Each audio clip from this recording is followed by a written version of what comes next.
Hello to my Farmingdale family. It's been a few weeks since my last update to the community, and much has changed since that time. The first and most important change in the last few weeks has been the significant drop in the number of cases we're seeing in our schools.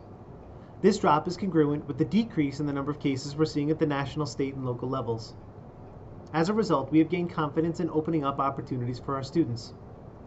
This trend should not cause us to become complacent or reckless. We are not, as they say, out of the woods. In the last 2 weeks, 2 prominent schools in Nassau County have endured massive interruptions to their academic environment, which were caused by large student gatherings outside of the school setting. If we are diligent, I believe that the spring could be a time for renewal. If we are complacent or overconfident, this fight might continue for the foreseeable future. Let's use this reprieve to our children's benefit. Most notably, the faculty and staff at Farmingdale High School have been working as a team to figure out a thoughtful and safe approach to our return to seniors' daily live instruction. Starting Monday, March 1st, Farmingdale High School will begin the process of welcoming back seniors to daily live instruction, while paying special attention to the number of students in both classrooms and common spaces. Overwhelming any area of the building is counterproductive, as future positive cases would cause larger amounts of quarantined students and staff. Special thanks goes out to Dr. Thompson and the entire staff for making this happen. Our seniors have a limited amount of time left as students at Farmingdale High School, and we are fighting to make the best end of the school year for them. We have also begun opening interscholastic sporting events starting at the high school for the winter sports and expanding to the middle school in the months of March for the fall season. I was very excited, and if I'm being honest, even a bit surprised to have made it through swimming and diving, winter track, bowling, basketball, and even wrestling season without any significant outbreaks. Our boys' basketball season was sadly cut short. An athlete from a competing team tested positive after the game, ending our season prematurely.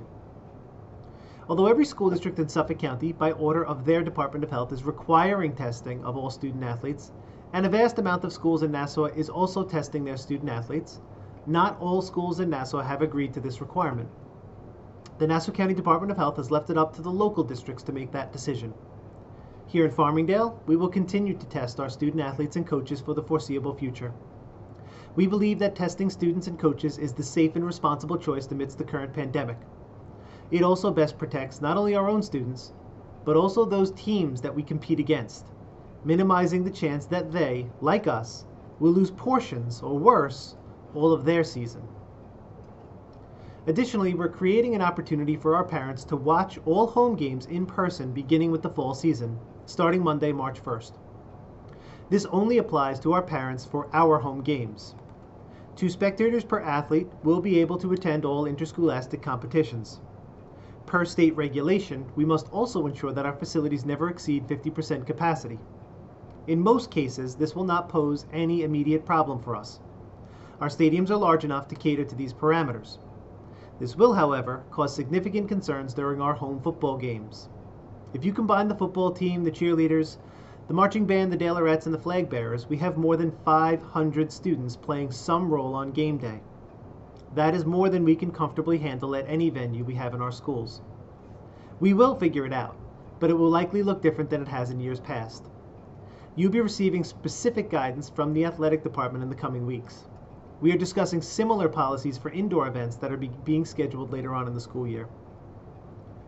More events, including the middle school musical, PARP, Spirit Week, community read-alouds, live in-person clubs, the Ethics Bowl, robotics, and other happenings have either already occurred or are being planned for later in the year.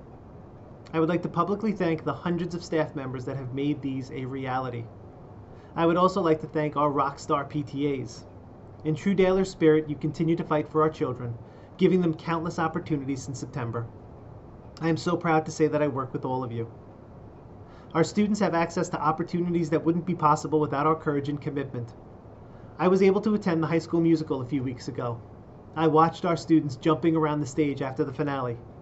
For just a moment, there was no COVID, no pandemic, or any distractions, only the joy that comes at the end of achieving something really special.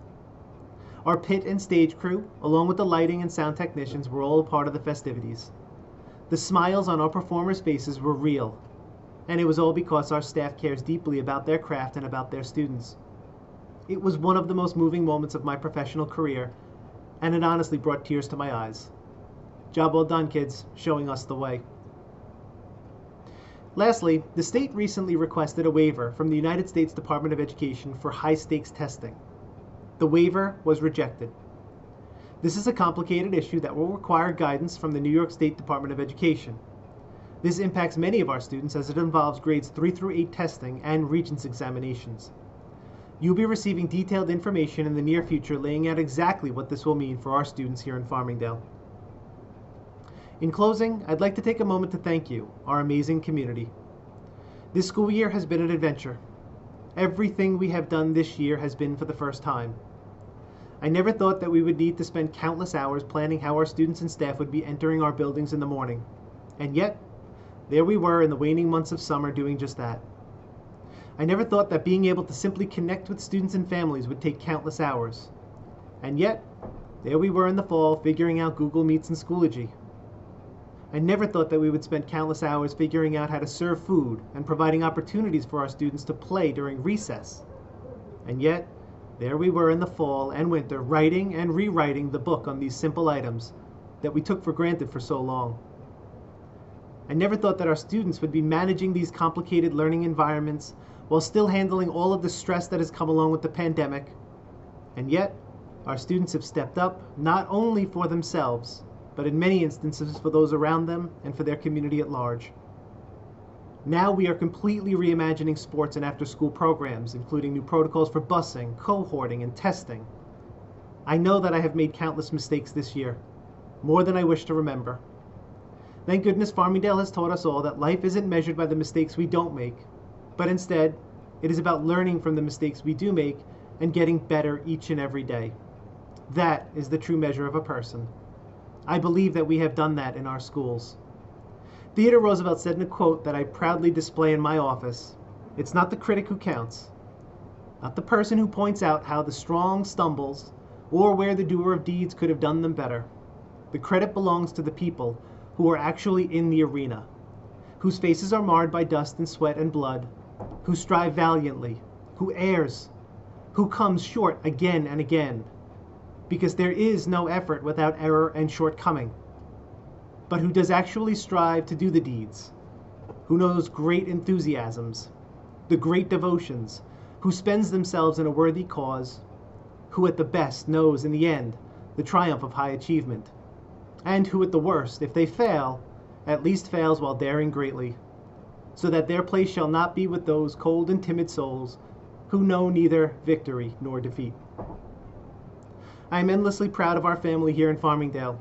You are all the people in the arena, and you have fought valiantly to make this the safest and best environment possible. Thank you to our community for your patience as well, as we continue to make mistakes in the weeks and months ahead. Nearly every email of concern that I have received this school year has started with, "Thank you so much for everything the school district has done."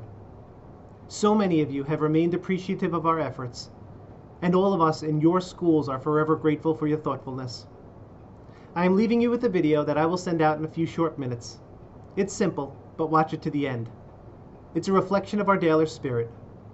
The struggle is real, but here in Farmingdale, Dalers never stop fighting. Keep your head up, Farmingdale. Better times are on the horizon.